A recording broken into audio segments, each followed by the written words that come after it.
Welcome back, and I'll now read verse 8 of the 3rd chapter.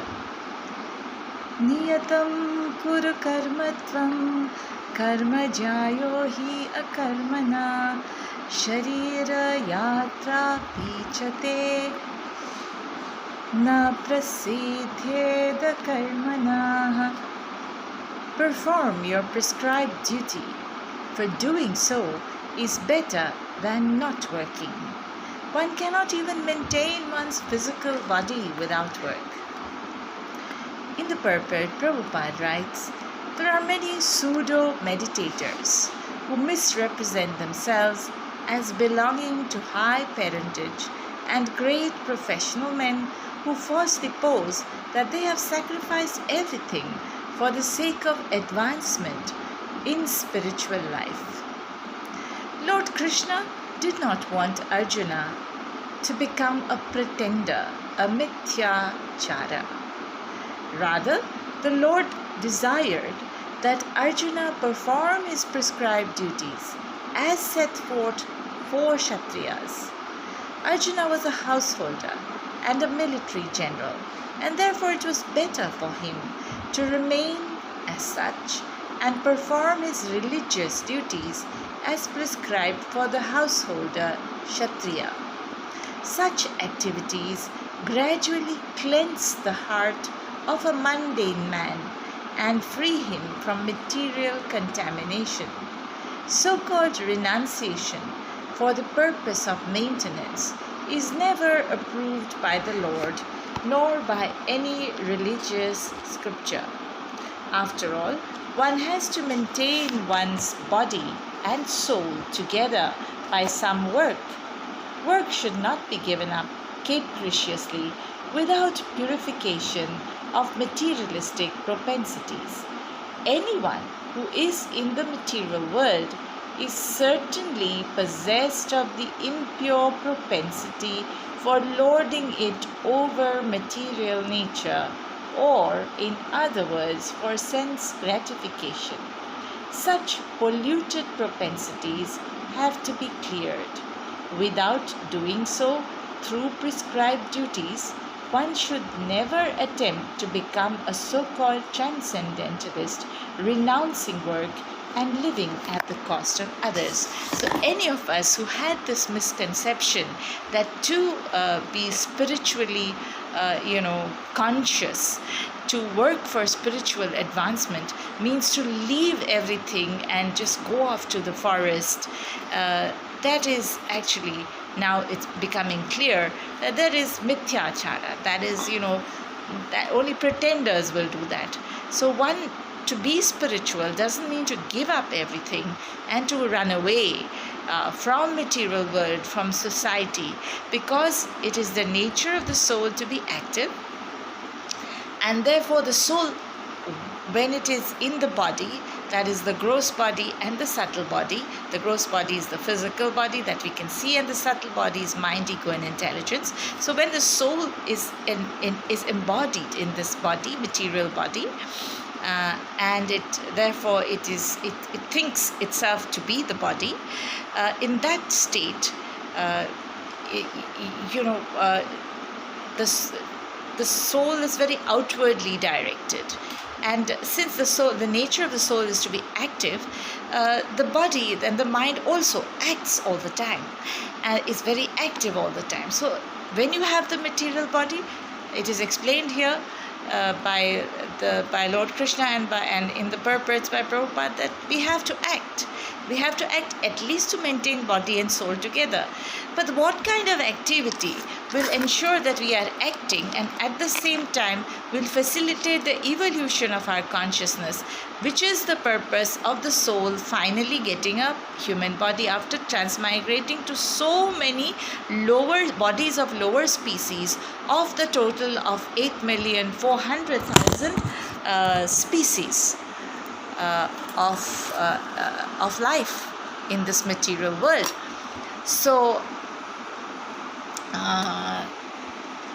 therefore Lord Krishna has recommended the Varnashrama system, where the bodies are classified into Brahmanas, Kshatriyas, Vaishyas, and Shudras, and then activities are prescribed in such a way that the need for the body to act is there, and the propensity for enjoyment, that is also facilitated, but in a regulated way, and in such a way that it is integrated with the needs of the body, with the needs of the mind, and the needs of soul, that is spiritual advancement.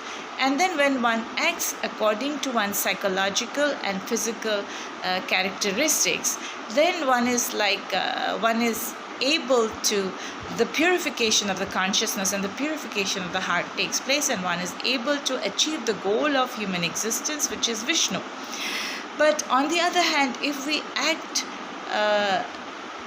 in a way that is not in accordance with our physical and psychological characteristics, and we try to do something which actually is for someone else, so then externally, even though we might be able to do it, it does not facilitate the actual purpose for which the activity is done, and that causes a lot of problems. And the worst thing is, it's very dangerous that, if one only acts, that means one works, but it is only for sense enjoyment, then the laws of material nature are very strict, and there is every possibility that in the next birth we will get birth in a lower species where only the possibility of sense enjoyment is possible.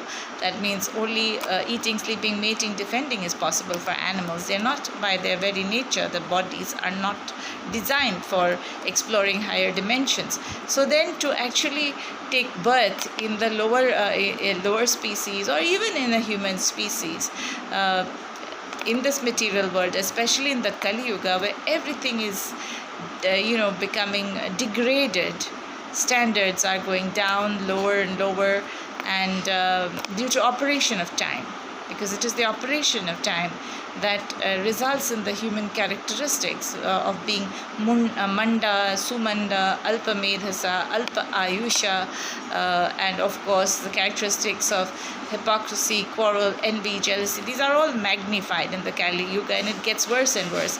So, and then as a result, the decision-making process of the human anthropocentric man is also, such that it leads to further and further degradation of the environment, the physical environment, the social environment. And so all this interacts upon one another. So the conditions become so bad that, as it is, the material world is a miserable place. And when the consciousness devolves, because we are, the environment has an impact on us, our association has an impact on us. So if our consciousness devolves further and these lower qualities get further and further magnified, where is the chance of achieving the actual purpose of human existence? And so the misery, in addition to miseries, principal miseries of birth, disease, old age, and death, one undergoes a lot of psychological and physical problems. And we can see how the climate change is taking place, its impact on the environment. We can see how society is degrading, how social interactions and relations are not what they used to be, and it's going to get worse and worse. And that is because of the operation of time, and also because of the operation of the law of karma. So therefore, the purpose of human existence is to attain, the original state of bliss and eternity and eternal knowledge, which is only possible in connection with Krishna and by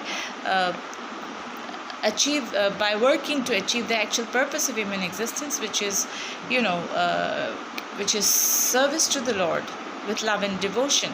So to reach that state of consciousness, one has to work according to one's one has to work, and it is better to work according to one's natural characteristics.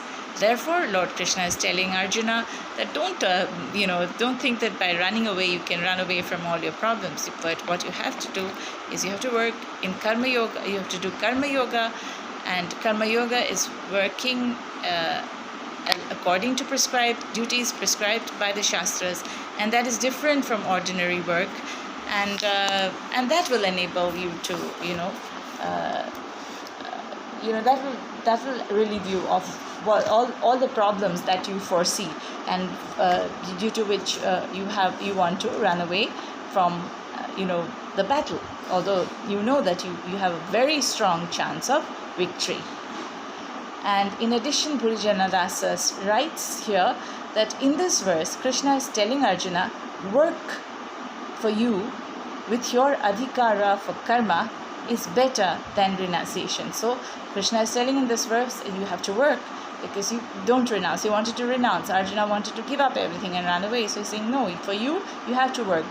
You have to work with your adhikara for karma, and that is for you better than renunciation. You are not on the jnana platform on which you can effectively renounce your prescribed duties. So to give up prescribed duties, to run away without being on the correct platform of knowledge is not recommended, even for a spirit person interested in spiritual evolution. Arjuna was concerned that by working he will develop material attachments and desires.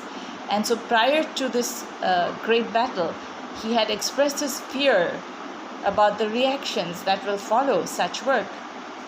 But Lord Krishna is telling Arjuna, no, you continue to work, but the work that I am telling you to do, that is to engage in war, is different from ordinary work, which is merely for enjoyment of the senses.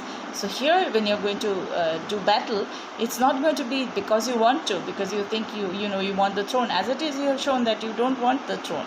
But you're going to work because it is my desire, and I desire it because I want to check the degeneration of consciousness that will take place if the world will continue to be run by people like Duryodhana and Dhritarashtra, who by their example tending to show that achievement of power by any means and working for their own egos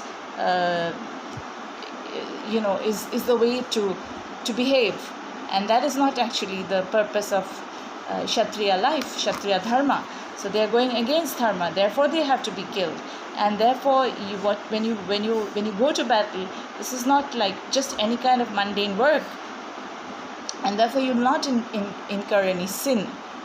And that is one of the things that you were afraid of, so you don't have to be afraid of that.